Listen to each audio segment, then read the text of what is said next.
Hello everyone, this is Suraj and I'm from Classido Technologies. I have here 5 inputs which I am saying as a mistake that should be avoided. So I'll start from the very first error which we should avoid as a mistake, and almost all marketers should focus on that, and that is related to one of the very important asset of your brand, that is your website. Now the very first mistake is you should not neglect the mobile optimization of your website. When I say mobile optimization, is that your website should be fully responsive. It can open on any of the gadget, be it mobile, be it tab, be it desktop, be it laptop, be it on any resolution or any browser or any type of connectivity or device. Your website should be well developed and robustly ready to operate it on any of the platforms. So that is one of the biggest mistakes I can find when any of the brand I'm going to do audit for it.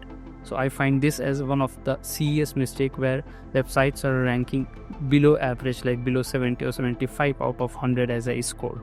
So this is one of the prime reasons that every marketing campaign fails. The website performance is one of the great priority you should focus upon it. Especially it should operate very well on the mobile devices. The website must be mobile friendly. There's no excuse to it. Lack of interaction with the audience. So suppose you're doing social media marketing, or your presence is there on any forum based website. Apart from social media, there can be a platform like Reddit is there, Medium is there, where any audience can interact with you or with your brand. They can leave a comment or a response or engage in any format.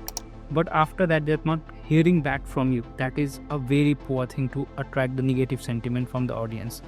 Whatever audience is living on any platform about your brand, be it positive or negative or whatever they are discussing, from behalf of your brand, there should be an answer to it. There should be a response to it. There should be a well-developed two-way communication channel between your brand and your customer that builds a positive sentiment all across. Point number 3, which you should focus, you should have a clear communication of your brand, right?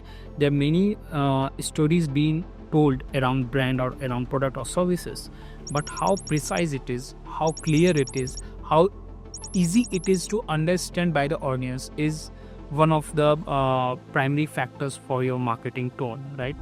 So you should be very clear about what is the communication you're building up with your audience. आप उनसे क्या बातें करते हैं, what is the technology you are using to communicate with them, whether your target audience is able to understand the content you are being marketed on the different channels. That should be very well was blueprinted and created based on the strategy and data you have from your tools. Keep a check on the analytics and other relevant data, how your campaign is performing, how your user is interacting on the website, and how the website is responding to your audiences. All this data should be on your fingertips. What is the bounce rate of that particular page where the campaign is running, or even for the complete website, what is the bounce rate, what is the load time, what is the speed time, if you have created any funnel in the analytics, how that funnel is performing, which page has the maximum exit rate when it comes to the funnel, and if you are branding any e-commerce website, what is the abandon rate when people are adding the products to the cart versus how many people have gone for the checkout or for the purchase. So all these are very basic challenges or stigma associated with these brands, with the marketing of such brands and verticals. So you should be very well versed with the basic stats around the marketing campaign, not only from the user point of view but from the marketer point of view as well. What I feel as one of the major problems is when it comes to the social media marketing, especially brands are not following maybe a strategic content bucket, and eventually what is happening that the posting is inconsistent on their pages or on their social media handles.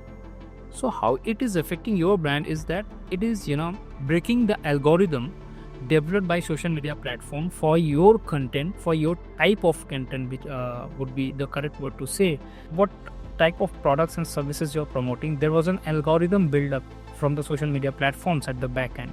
When you are posting consistently based on the data you have, when I say data means now you are very well aware that this type of data is in getting more engagement from the users. So you're posting those kind of contents more on social media platform, and those attracting new and potential customers, those who are again engaging with your page. So there's an algorithm built. But if you're losing the inconsistency of the post on the pages, then definitely you will lose the rankings on the social media page as well. You will lose the visibility on the social media page as well, and eventually you will see a huge drop in the number of audience who were engaging. So engagement rate would also come down, the numbers of followers would also come down. So any brand looking to be aggressive on social media platform, consistent posting is a must based on the historical data you have. So when you're going to do consistent posting, it should be based on the stat that is showing that this content is one of the top most performing content, or these are top 4 or top 5 performing content which I should use on my channel. So you should be very well versed with all these kinds of data and try these 5 hacks. You'll definitely get some very potential and insightful data which would help you to re-strategize your marketing for upcoming quarter. Do try these and let me know if you face any challenge. You can drop your feedback or your suggestions in the comment box. Me or my team will definitely get back to you.